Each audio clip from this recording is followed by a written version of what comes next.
तो सभी मित्रों को जय श्री राम, हर हर महादेव। तो मित्रों, उस दिन हम यहीं से छोड़े थे, आज यहीं से फिर से स्टार्ट करेंगे और बहुत ही बढ़िया, बहुत ही सुंदर सरल शब्दों में एकदम दोहा, छंद, चौपाई, अर्थ सहित हम अपने इस चैनल पे सुना रहे हैं, छोटे छोटे पार्टों में करके, क्योंकि बड़ा करेंगे तो बहुत ही ज़्यादा बड़ा हो जाएगा और वो ज़्यादा बढ़िया भी नहीं लगेगा। इसी वजह से छोटा छोटा पार्ट करके दोहा, छंद, चौपाई सब अर्थ सहित अपने चैनल पे सुना रहे हैं। आप सब इसका आनंद लीजिए और चैनल को सब्सक्राइब करना बिल्कुल ना भूलें और वीडियो को शेयर ज़रूर करते रहिए। तो एक बार प्रेम से बोलिए सियावर रामचंद्र की जय, पवन पुत्र हनुमान की जय। अब आइए देखते हैं धीरे धीरे, जहाँ से हम छोड़े थे वहीं से स्टार्ट करने जा रहे हैं। मंगल भवन मंगल हारी, त्रिबहु सुदशरथ अजिर बिहारी। देखियो जाय चरण जल जाता, अरुण मृदुल सेवक सुखदाता। जे पद परसि तरी ऋषि नारी, दंडक कानन पावनकारी। वे सोचते जाते थे, मैं जाकर भगवान के कोमल और लाल वर्ण के सुंदर चरण कमलों के दर्शन करूंगा, जो सेवकों को सुख देने वाले हैं। जिन चरणों का स्पर्श पाकर ऋषि पत्नी अहल्या तर गई और जो दंड कवन को पवित्र करने वाला है।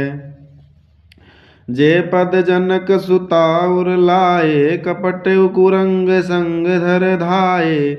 हर उर सर सरोज पद जेही, अहो भाग्य मैं देखूं तेही। थोड़ा सा हमारा गला जो है ख़राब हो गया था, थोड़ी तबीयत ख़राब हो गई थी। एक हफ्ते से मैं लगभग परेशान था, तो थोड़ा गले में प्रॉब्लम आ रही है, तो आप लोग ऐसे देखते रहिए। जिन चरणों को जानकी जी ने हृदय में धारण कर रखा है, जो कपट मृग के साथ पृथ्वी पर उसे पकड़ने को दौड़े थे, और जो चरण कमल साक्षात शिव जी के हृदय रूपी सरोवर में विराजते हैं, मेरा अहोभाग्य है कि उन्हीं को आज मैं देखूंगा। ऐसा विभीषण अपने मन में विचार करते हुए चलते हैं। जिन पायन के पादुकन भरत रहे मन लाई, ते पद आज बिलो की हैं इन नए नए अब जाई। जिन चरणों की पादुकाओं में भरत जी ने अपना मन लगा रखा है, आज मैं उन्हीं चरणों को अभी जाकर नेत्रों से देखूंगा। विभीषण अपने मन में विचार करते हुए यह सब कह रहे हैं कि आज मैं श्री राम जी के चरणों की धूल का दर्शन पाऊंगा। ऐसे मेरे मन में उल्लास उठ रहा है। आगे देखिए, यही विधि करत सप्रेम विचारा, आयहु सपति सिंधु यही पारा।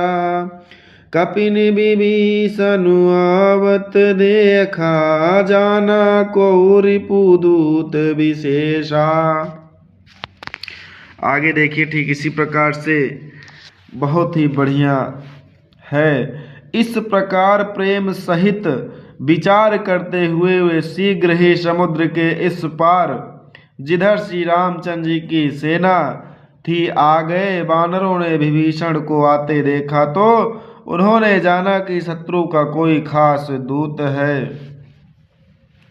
ताहि राखी कपि सिपहि आए, समाचार सब ताहि सुनाए। कहा सुग्रीव सुनहु रघुराई, आवा मिलन दशानन भाई।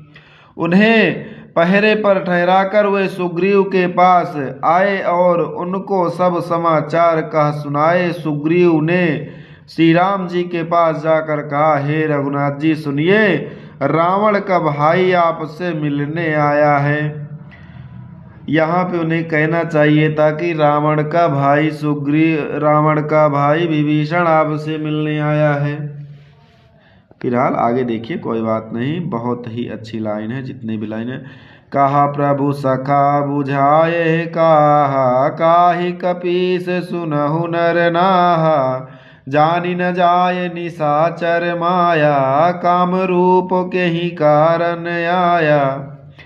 प्रभु श्री राम जी ने कहा, हे मित्र, तुम क्या समझते हो, तुम्हारी क्या राय है। वानर राज सुग्रीव ने कहा, हे महाराज सुनिए, राक्षसों की माया जानी नहीं जाती। यह इच्छा अनुसार रूप बदलने वाली छली न जाने किस कारण आया है।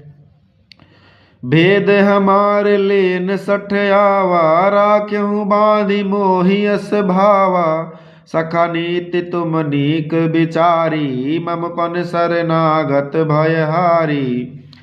जान पड़ता है या मूर्ख हमारा भेद लेने आया है, इसीलिए मुझे तो यही अच्छा लगता है कि इसे बांध रखा जाए। श्री राम जी ने कहा, हे मित्र, तुमने नीति तो अच्छी विचारी, परंतु मेरा प्रण तो है शरणागत के भय को हर लेना। सुनी प्रभु बचन हरस हनुमाना, शरणागत बत्सल भगवाना। प्रभु के वचन सुनकर हनुमान जी हर्षित हुए और मन ही मन कहने लगे कि भगवान कैसे शरणागत वत्सल शरण में आए हुए पर पिता की भांति प्रेम करने वाले हैं। शरणागत कहूँ जे तजहि निज निहित अनुमानी, ते नर पावर पाप में तिन्ह बिलो कति हानि। श्री राम जी फिर बोले, जो मनुष्य अपने अहित का अनुमान करके शरण में आए हुए का त्याग कर देते हैं, वे पामर शूद्र हैं, पापमय है, उन्हें देखने में भी हानि है, पाप लगता है। आगे देखिए, कोटि विप्र बदला गेहूँ जाहू, आए शरण तजहु नहीं ताहू। सन्मुख होए जीव मोहि जबहि, जन्म कोटि अघनाशय तबहि। जिसे करोड़ों ब्राह्मणों की हत्या लगी हो, शरण में आने पर मैं उसे भी नहीं त्यागता। जीव ज्यों ही मेरे सम्मुख होता है, त्यों ही उसके करोड़ों जन्मों के पाप नष्ट हो जाते हैं। ऐसा श्री राम जी कहते हैं कि जो मेरी शरण में आता है, चाहे उसे हजारों करोड़ों लाखों ब्राह्मणों की हत्या का दोष भी लगा हो, फिर भी मैं उसको अपनी शरण में रख लेता हूं। आगे देखिए, पापवंत कर सहज सुभाऊ, भजनु मोर तेहि भाव न काऊ। जो पय दुष्ट हृदय सोय होई, मोरे सन्मुख आव कि सोई।